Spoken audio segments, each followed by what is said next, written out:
Hello friends, Shashi Agarwal channel के अंदर मैं doctor Shashi Agarwal welcome you all.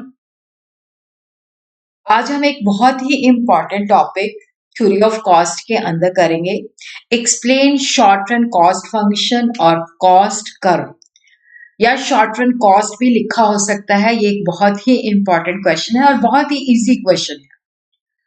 अगर आपको मेरा ये एफर्ट सही लगता है तो इस वीडियो को लाइक कीजिए, शेयर कीजिए तथा मेरे चैनल शशि अग्रवाल को सब्सक्राइब कीजिए। तो ये जो कंसेप्ट है that is relevant for the student of business economics, micro economics, managerial economics. अगर एग्जाम के अंदर ये क्वेश्चन आ जाता है तो हाउ टू राइट और how to attempt the question in exam, क्योंकि इकोनॉमिक्स के अंदर प्रेजेंटेशन जो है दैट इज वेरी इंपॉर्टेंट। तो पहले आपने कॉस्ट फंक्शन को ब्रीफली एक्सप्लेन करना है, फिर उसके बाद शॉर्ट रन को बताना है और थोड़ा सा लॉन्ग रन के बारे में भी बता सकते हो। फिर बताना है शॉर्ट रन के अंदर टोटल कॉस्ट जो है that is the sum of fixed cost and variable cost. फिर उसके बाद आपने फिक्स्ड कॉस्ट, वेरिएबल कॉस्ट को along with diagram, along with table explain करना है। फिर उसके बाद आपने वेरिएबल कॉस्ट, ठीक है, फिर उसके बाद average cost is the total of average fixed cost, average variable cost. तो टेबल और ग्राफ दोनों बनाने हैं। फिर उसके बाद आपने एवरेज कॉस्ट को डिफाइन करना है along with table and graph. फिर उसके बाद मार्जिनल कॉस्ट, फिर उसके बाद रिलेशनशिप। तो काफी सारी चीजें मैंने इसके अंदर एक्सप्लेन की है क्योंकि एग्जाम के अंदर इस चैप्टर से शॉर्ट क्वेश्चन भी आ जाते हैं। तो इसीलिए मैंने कवर किया है, वहां पर मैं साथ साथ बताती जाऊंगी कि ये चीजें जब आपने शॉर्ट टर्म का लिखना है तो इसके अंदर ये चीजें आप स्किप कर सकते हो। तो कॉस्ट फंक्शन जो है that expresses the relationship between the cost and its determinant. देखो, कॉस्ट जो होती है आउटपुट के ऊपर डिपेंड करती है। तो सी जो है that is the cost function होता है, इन चीजों के ऊपर डिपेंड करती है। साइज ऑफ प्लांट, लेवल ओ जो है that is the level of output, P जो है that is the price of input, T जो है दैट इज द टेक्नोलॉजी। तो डिटर्मिनेंट ऑफ कॉस्ट फंक्शन जो है आप स्किप कर सकते हो, बट यहाँ पे मैं एक्सप्लेन कर रही हूँ। साइज ऑफ द प्लांट, देखो जितना ज्यादा हमारा जो साइज होगा वो कॉस्ट के साथ इनवर्सली रिलेटेड होता है, क्योंकि जैसे जैसे साइज बढ़ता रहता है प्लांट का, हमारी प्रोड्यूस करने की कैपेसिटी पहले से ज्यादा हो जाती है, हमारा साइज बड़ा हो जाता है, तो कॉस्ट कम होती जाती है। उसी तरह टोटल आउटपुट और टोटल कॉस्ट जो होते हैं पॉजिटिवली रिलेटेड होते हैं। और जब हम average cost and marginal cost की बात करते हैं तो इनिशियली जब आउटपुट इंक्रीज होता है तो दोनों डिक्लाइन करते हैं, उसके बाद वो राइज करना शुरू कर देते हैं। उसी तरह प्राइसेस ऑफ इनपुट जो है positive related to the output है, क्योंकि अगर इनपुट महंगा है, इनपुट की प्राइस ज्यादा है तो ऑब्वियसली कॉस्ट भी ज्यादा होगी। और इसी तरह टेक्नोलॉजी अगर हमारी बढ़िया है तो कॉस्ट कम होगी। तो टेक्नोलॉजी जो है that also influence the cost. उसी तरह ऑर्गेनाइजेशन की मैनेजरियल एंड एडमिनिस्ट्रेटिव एफिशिएंसी जो है वो भी कॉस्ट को इन्फ्लुएंस करती है। अगर एफिशिएंसी लेवल हाई है तो कॉस्ट भी कम होगी। तो यहाँ पे हम ट्रेडिशनल थ्योरी के अंदर देखते हैं कि कॉस्ट जो होती है शॉर्ट रन के अंदर होती है, लॉन्ग रन के अंदर होती है। क्योंकि शॉर्ट रन के अंदर देखो जो फिक्स्ड फैक्टर्स होते हैं, थ्योरी ऑफ कॉस्ट को हम दो वे से स्टडी कर सकते हैं, ट्रेडिशनल अप्रोच, मॉडर्न अप्रोच। लेकिन हम यहाँ पे जो शॉर्ट रन कॉस्ट एक्सप्लेन कर रहे हैं that is under traditional approach. तो यहाँ पे हमें बताती है कि शॉर्ट रन के अंदर हम, क्योंकि हमारे पास फिक्स्ड फैक्टर्स होते हैं, वेरिएबल फैक्टर्स होते हैं। शॉर्ट रन के अंदर अगर हमने प्रोडक्शन को इंक्रीज करना है तो हम वेरिएबल फैक्टर को इंक्रीज करते हैं, फिक्स फैक्टर को हम चेंज नहीं कर सकते। तो शॉर्ट रन के अंदर जो हमारी टोटल कॉस्ट होती है that is the total of total fixed cost plus total variable cost. तो शॉर्ट रन वो पीरियड होता है जिसके अंदर विच एटलीस्ट वन और some of the firms input are fixed and some are variable. और अगर हमने आउटपुट को इंक्रीज करना है तो we have to increase the variable factor. Long run के अंदर कोई ऑल इनपुट्स आर वेरिएबल, तो वहां पे फिक्स्ड कॉस्ट नहीं होती, सारी की सारी कॉस्ट जो होती है वेरिएबल कॉस्ट होती है। तो शॉर्ट रन के अंदर फिक्स्ड कॉस्ट होती है, वेरिएबल कॉस्ट होती है। फिक्स्ड कॉस्ट वो कॉस्ट होती है जो हम फिक्स्ड फैक्टर के ऊपर स्पेंड करते हैं। The expenses which are incurred on fixed factors they are called fixed cost। और ये जो कॉस्ट, देखो फिक्स्ड कॉस्ट का प्रोडक्शन के साथ कोई लेना देना नहीं है। अगर हम जीरो प्रोडक्शन करते हैं तो भी हमने इनकर करना है। जैसे हमने बिल्डिंग रेंट पे ली है, चाहे हम उसमें काम करते हैं चाहे नहीं करते हैं, हमें बिल्डिंग का रेंट देना ही पड़ेगा। तो फिक्स्ड कॉस्ट को हम जो है ये अनअवॉइडेबल कॉस्ट होती है, इनडायरेक्ट कॉस्ट होती है। फिक्स्ड कॉस्ट के अंदर ये चीजें आ जाती हैं, जैसे rent of the land and building, जो परमानेंट स्टाफ है उसकी सैलरी, और जो पैसा हमने उधार लिया हुआ है उस पे interest, licence fee, insurance premium, normal profit etcetera. और देखो यहाँ पे फिक्स्ड कॉस्ट जो है, अगर हम कोई चीज नहीं भी प्रोड्यूस कर रहे तो भी उसकी कॉस्ट जो है हम इनकर करते हैं। तो यहाँ पे मैं आपको बता देती हूँ। देखो यहाँ पे 0 और 1, और यहाँ पे अगर हम कुछ भी नहीं प्रोड्यूस करें तो भी क्या है कि देखो यहाँ पे जो है हमें फिक्स्ड कॉस्ट इनकर करनी ही पड़ेगी, क्योंकि फिक्स्ड कॉस्ट का प्रोडक्शन के साथ कोई लेना देना नहीं होता। तो फिक्स्ड कॉस्ट जो है दैट रिमेन्स दी कांस्टेंट। चाहे हम कुछ भी नहीं मैन्युफैक्चर करें तो भी हमें फिक्स्ड कॉस्ट जो है 10 देनी ही पड़ेगी। तो यहाँ पे हम देखते हैं ओ वाई एक्सिस पे हम कॉस्ट लेते हैं, ओ एक्सिस पे हम आउटपुट लेते हैं, और ये हमारा फिक्स्ड कॉस्ट कर्व है। तो ये हमारा जो है that is parallel to X axis. देखो यहाँ पे 0 पे भी हमारी कॉस्ट इतनी है, जैसे जैसे हम ज्यादा प्रोड्यूस करते रहते हैं ये कॉस्ट उतनी ही रहती है, कि इसका प्रोडक्शन के साथ कोई लेना देना नहीं होता। वेरिएबल कॉस्ट, जिसको हम डायरेक्ट कॉस्ट भी कह सकते हैं, प्राइम कॉस्ट भी कह सकते हैं, which varies with the level of output. अगर आउटपुट जैसे जैसे इंक्रीज होता जाएगा तो ये भी इंक्रीज होती जाएगी, और अगर 0 है तो ये 0 होगी। Variable cost are those cost which vary with the level of output. तो यहाँ पे रेट ऑफ इंक्रीज के वेरिएबल कॉस्ट इंक्रीज होती है या डिक्रीज होती है, that depends upon the law of return. इनको हम प्राइम कॉस्ट भी कह सकते हैं, डायरेक्ट कॉस्ट भी कह सकते हैं। डूले ने इसको डिफाइन किया है कि variable cost are those cost which vary with the level of output vary. जैसे जैसे आउटपुट वेरी करता जाता है ये भी वेरी करती है। तो वेरिएबल कॉस्ट के अंदर expense on raw material, fuel and power, wages to the temporary labour and transport cost इसकी फ्यू एग्जांपल्स हैं। तो ये टेबल्स आपने याद करने हैं। टेबल के नीचे बच्चे एक्सप्लेनेशन नहीं लिखते, बट आपने लिखना है if you want to get good marks. तो यहाँ पे हम देखते हैं कि जैसे जैसे हमारा आउटपुट बढ़ता जाता है तो ये भी जो है वेरिएबल कॉस्ट भी बढ़ती जाती है। तो शुरू में जो है टोटल वेरिएबल कॉस्ट इंक्रीज होती है, डिमिनिशिंग रेट, घटती हुई दर पे इंक्रीज होती है, और बाद में जो है ये कांस्टेंट रेट पे, और फाइनली जो है ये इंक्रीजिंग रेट पे इंक्रीज होती है। और इसकी जो शेप होती है वो इस तरह से होती है। तो ये ओरिजिन से शुरू होती है, ये हमारी जो है टोटल वेरिएबल कॉस्ट है which varies with the level of output. ये ओरिजिन से शुरू होती है, फिक्स्ड कॉस्ट हमारी ओरिजिन से शुरू नहीं होती, क्योंकि 0 पे भी क्या होता है हमें कुछ ना कुछ फिक्स्ड कॉस्ट इनकर करनी पड़ती है। लेकिन अगर यहाँ पे हमारा आउटपुट 0 है तो वेरिएबल कॉस्ट जो होती है वो 0 होती है। जैसे जैसे आउटपुट बढ़ता जाता है ये भी बढ़ती जाती है। टोटल कॉस्ट हमें पता है, total fixed cost plus total variable cost. तो यहाँ पे हमने ये टेबल भी आपने देना है। तो यहाँ पे हम देखते हैं कि अगर 0 आउटपुट है तो हमारी टोटल कॉस्ट जो है फिक्स्ड कॉस्ट के बराबर है। तो यहाँ पे हमने fixed cost plus variable cost को जो है लिख के हमारी टोटल कॉस्ट 10 + 10 20, 10 + 18 28, 10 + 24 34, 10 + 28 38, 10 + 32 42, 10 + 38 48, 10 + 46 56, 10 + 62 72। तो इस तरह से ये हमारी टोटल कॉस्ट है।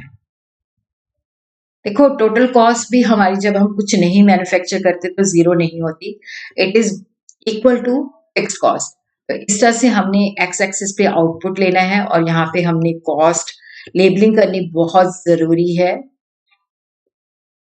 और ये हमारी फिक्स्ड कॉस्ट है which is parallel to X axis. तो यहाँ पे देखो हमारी टोटल वेरिएबल कॉस्ट जो है यहाँ से शुरू होती है, और जो हमारी टोटल कॉस्ट है सॉरी ये यहाँ से शुरू होती है, क्योंकि अगर 0 बना रहे हैं तो ये जो है फिक्स कॉस्ट के बराबर होती है। तो ये कर्व भी आपने बनाना है। अब देखो ये जो हम डिफरेंस कर रहे हैं that is difference between fixed cost and variable cost, ये शॉर्ट में क्वेश्चन आ जाता है, इसी वजह से इसमें डाला है कि आपका शॉर्ट क्वेश्चन भी साथ में प्रिपेयर हो जाए। बट जब आपने शॉर्ट रन कॉस्ट कर्व के बारे में लिखना है तो फिक्स्ड कॉस्ट और वेरिएबल कॉस्ट के बीच में डिफरेंस को लिखने की आवश्यकता नहीं है। देखो फिक्स्ड कॉस्ट का आउटपुट के साथ लेना देना नहीं है, लेकिन वेरिएबल कॉस्ट जो है that is directly related to the quantity output. देखो अगर प्रोडक्शन जीरो है तो भी हम इसको इनकर करते हैं, लेकिन variable cost varies directly with the output. अगर प्रोडक्शन जीरो है तो वेरिएबल कॉस्ट भी जीरो है। और यहाँ पे देखो जो फिक्स्ड कॉस्ट होती है, जब हम पर यूनिट कॉस्ट निकालते हैं जिसको एवरेज फिक्स्ड कॉस्ट कहते हैं, तो जैसे जैसे हम ज्यादा यूनिट्स बनाते जाएंगे तो पर यूनिट फिक्स्ड कॉस्ट जो है कम होती जाएगी। तो यहाँ पे अगर प्रोडक्शन हमारी जीरो है तो ये भी जीरो है। उसी तरह जब हम यहाँ पे per unit variable cost calculate करते हैं तो नीचे ये फॉल करती है और उसी तरह कुछ पॉइंट के बाद ये राइज करना शुरू कर देती है। फिक्स कॉस्ट के अंदर आ जाता है जो हम फिक्स फैक्टर के ऊपर स्पेंड करते हैं, जैसे rent of the building, interest on capital, wages which are pay to the permanent staff. Variable cost के अंदर आ जाता है कॉस्ट ऑफ रॉ मटेरियल, कोयला, power and electricity charges etcetera. उसके बाद देखो ये सिग्निफिकेंस भी हमने जब short run cost curve explain करने हैं तो नहीं लिखना, तो ये भी कई बार क्या होता है कि शॉर्ट में आ जाता है what is the significance of जो है फिक्स फैक्टर्स के अंदर जो हम डिस्टिंक्शन करते हैं। देखो जो हमने डिसीजन लेना है कि हमने कंटिन्यू करना है कि नहीं करना, तो उसके लिए जो हम कॉस्ट के अंदर जो हम डिफ्रेंशिएट करते हैं कि ये फिक्स कॉस्ट है, ये वेरिएबल कॉस्ट है, उसके बेसिस पे हम लेते हैं। देखो अगर हम बिजनेस को क्लोज डाउन कर देते हैं डिप्रेशन के दौरान तो भी हमें जो है फिक्स कॉस्ट के बराबर जो है लॉस होता है। इस वजह से क्या होता है कि अगर हमारी प्राइस जो होती है दैट इज वेरिएबल कॉस्ट से ज्यादा है या उसके इक्वल है तो हम कंटिन्यू करते हैं, बट जहां पे हमारी प्राइस जो होती है वेरिएबल कॉस्ट से कम होती है तो वहां पे हम अपना बिजनेस शट डाउन कर देते हैं। उसी तरह जब हम फिक्स्ड कॉस्ट और वेरिएबल कॉस्ट के अंदर डिस्टिंक्शन करते हैं तो यहाँ पे होता है कि हमारा जो बेसिकली फिक्स्ड कॉस्ट को हम कंट्रोल नहीं कर सकते बट वेरिएबल कॉस्ट को हम कंट्रोल कर सकते हैं। इसी तरह ये हमें ब्रेक इवन पॉइंट डिटर्मिन करने में भी हेल्प करता है। और ये हमें क्योंकि जब हम फिक्स्ड एंड वेरिएबल कॉस्ट के अंदर डिफरेंशिएट करते हैं तो ये हमें इक्विलिब्रियम कंडीशंस के बारे में भी शॉर्ट रन और लॉन्ग रन के बारे में बताता है। SMS is equal to MR और जहाँ पे MC जो है MR को नीचे से कट कर रहा है। उसी तरह लॉन्ग रन के अंदर LMC is equal to MR। फिर उसके बाद है ये आपने लिखना है एवरेज कॉस्ट ऑफ प्रोडक्शन जो होती है कि पर यूनिट उसकी टोटल कॉस्ट ऑफ प्रोडक्शन कितनी है। पर यूनिट हमारी कॉस्ट ऑफ प्रोडक्शन कितनी है। The average cost of production is the total cost per unit of output. एक यूनिट जब हम बनाते हैं तो हमें टोटल कॉस्ट कितनी बियर करनी पड़ती है, तो इसको जब हम निकालते हैं total cost divided by output तो ये आ जाती है पर यूनिट टोटल कॉस्ट।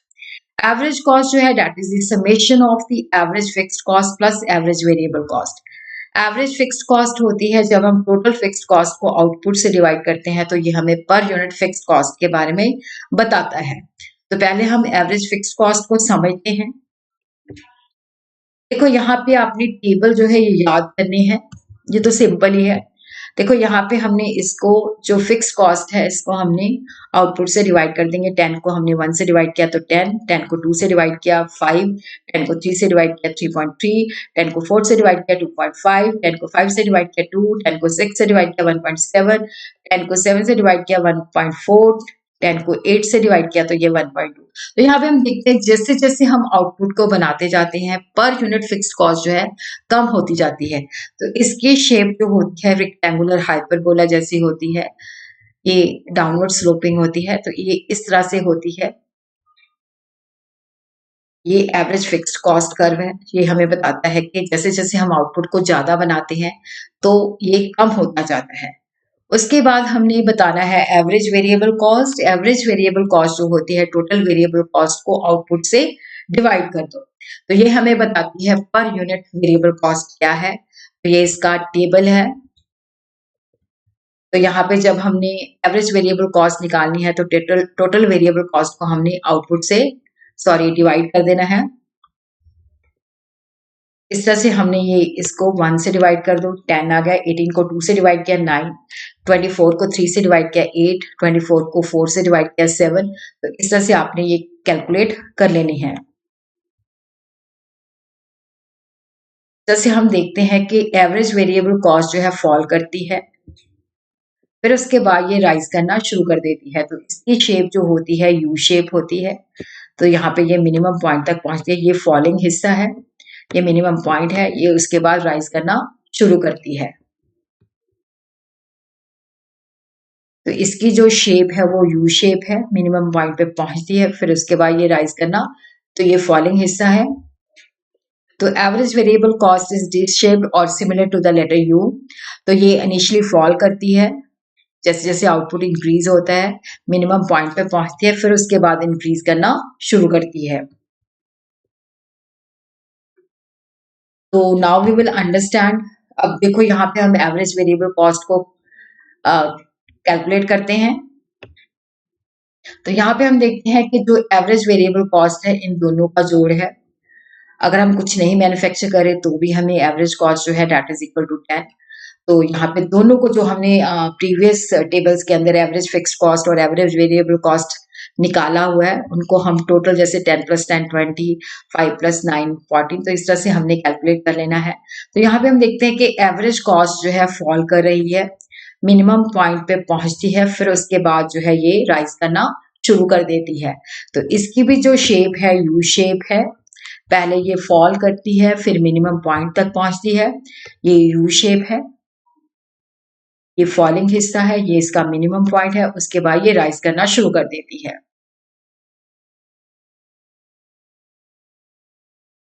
तो relation between average cost, average fixed cost and average variable cost. तो यहाँ पे हम देखते हैं कि जैसे जैसे हम ज्यादा यूनिट बनाते जाते हैं तो ये पर यूनिट कम होती जाती है।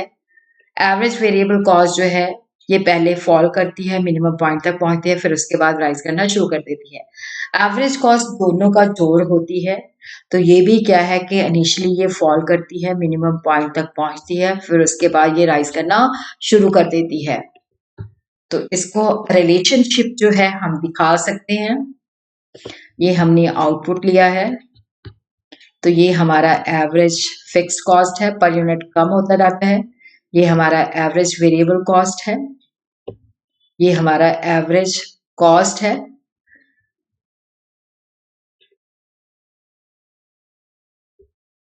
अब देखो ज्योमेट्रिकली एसी जो है दैट इज एवरेज कॉस्ट जो है एवरेज फिक्स्ड कॉस्ट और एवरेज वेरिएबल कॉस्ट को टोटल करके निकाला है।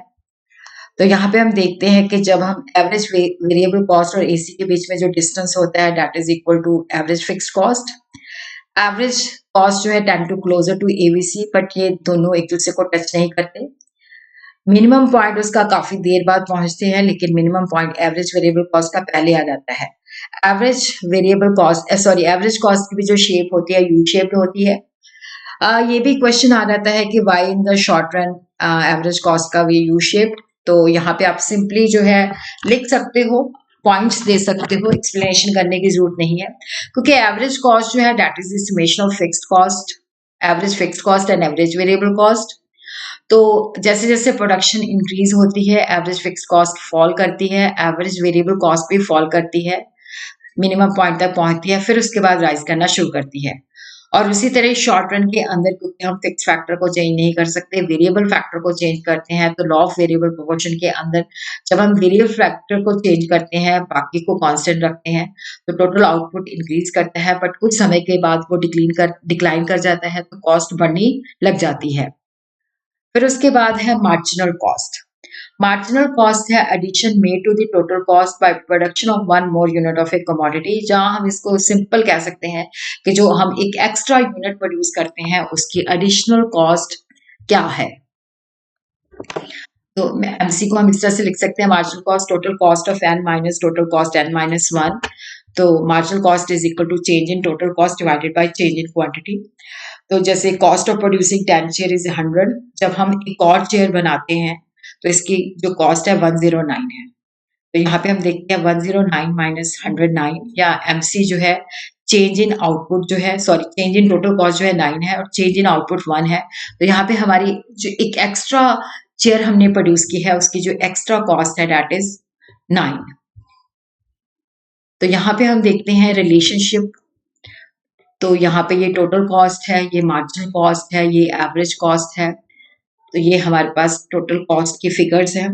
देखो जब हमने मार्जिनल कॉस्ट निकालनी है तो 28 minus 28, 34 minus 28, 38 minus 34, 42 minus 38, 48 minus 42, 56 minus 48, 72 minus 56। यहाँ पे एवरेज कॉस्ट मैंने आपको पहले बताया ही है कि टोटल कॉस्ट को हमने आउटपुट से डिवाइड कर देना है। तो यहाँ पे हम देखते हैं कि मार्जिनल कॉस्ट जो है बहुत तेजी के साथ जो है फॉल कर रही है। एवरेज कॉस्ट भी फॉल करती है बट मार्जिनल कॉस्ट तेजी के साथ फॉल करती है। इसका मिनिमम पॉइंट पहले आता है। तो एवरेज कॉस्ट का मिनिमम पॉइंट जब आता है तो वहाँ पे एवरेज कॉस्ट और मार्जिनल कॉस्ट बराबर होती है। फिर उसके बाद मार्जिनल कॉस्ट एवरेज कॉस्ट भी राइज करती है, मार्जिनल कॉस्ट तो राइज करना शुरू पहले ही कर देती है। तो इनका रिलेशनशिप ये टेबल आपने देना है। ये एक इम्पॉर्टेंट क्वेश्चन है, मेरे चैनल पे डला हुआ है। तो मार्जिनल कॉस्ट की भी जो शेप होती है ये भी बेसिकली वेरिएबल कॉस्ट ही होती है। तो ये भी यू शेप्ड होती है, इनिशियली फॉल करती है, मिनिमम पॉइंट पे जाती है, फिर उसके बाद राइज करना शुरू करती है। एवरेज कॉस्ट और मार्जिनल कॉस्ट दोनों ही जो है टोटल कॉस्ट से ड्राइव किए जाते हैं। इसको थोड़ा सा मैं कैपिटल लेटर में कर देती हूँ। तो यहाँ पे टोटल कॉस्ट से ये ड्राइव होते हैं। एवरेज कॉस्ट जो है total cost divided by output that is the per unit cost. Marginal cost जो है total cost of N minus total cost of N minus one. तो ये यहाँ पे है कि cost of producing one additional unit. अगर हमने 11 यूनिट बनाया है तो 109 से डिवाइड किया तो एवरेज कॉस्ट जो है 9.91 है। मार्जिनल कॉस्ट जो है 109.100 है, जो हम प्रीवियस एग्जाम्पल को यहाँ पे अच्छी तरीके से एक्सप्लेन करें। उसके बाद देखो ये की इम्पोर्टेंट क्वेश्चन है, शॉर्ट में भी है लॉन्ग रन में भी है। तो ये मेरे चैनल पे डला हुआ है। देखो यहाँ पे हम इसका कर्व पहले बनाएंगे। यहाँ पे हम ओ एक्सिस पे आउटपुट लेते हैं, यहाँ पे कॉस्ट है। तो ये हमारा एवरेज कॉस्ट कर्व है। ई बिंदु जो है इसका मिनिमम पॉइंट है। तो मार्जिनल कॉस्ट फॉल करती है। जब फॉल करती है तो मार्जिनल कॉस्ट इसके नीचे होती है, क्योंकि मार्जिनल कॉस्ट तेजी के साथ फॉल करती है। Average cost average fixed cost और एवरेज वेरिएबल कॉस्ट का जोड़ होती है। तो और यहाँ पे हम देखते हैं कि जब एवरेज कॉस्ट गिरती है तो मार्जिनल कॉस्ट जो होती है ये भी फॉल करती है। तो एमसी इसके नीचे होती है। और उसी तरह जब एवरेज कॉस्ट का मिनिमम पॉइंट होता है तो मार्जिनल कॉस्ट उसके बराबर होती है। जब राइज करती है तो मार्जिनल कॉस्ट तेजी के साथ राइज करती है, इसलिए राइजिंग के अंदर मार्जिनल कॉस्ट जो होती है एवरेज कॉस्ट के अबव लाई करती है।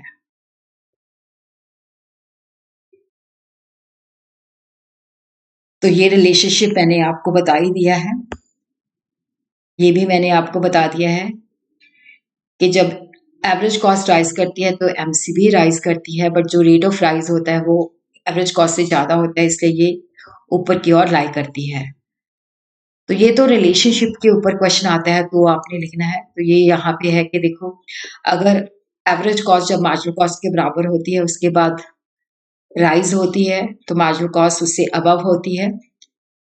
तो इसको ये ऊपर की तरफ खींचती है, जब ये कम होती है तो इसको नीचे की तरफ लाई करती है, तो एमसी नीचे लाई करता है। इस साथ ही हमारा ये जो है बेसिकली जो है अगला वीडियो जो होगा हमारा लॉन्ग रन कॉस्ट कर्व के ऊपर होगा, क्योंकि that is also very important question.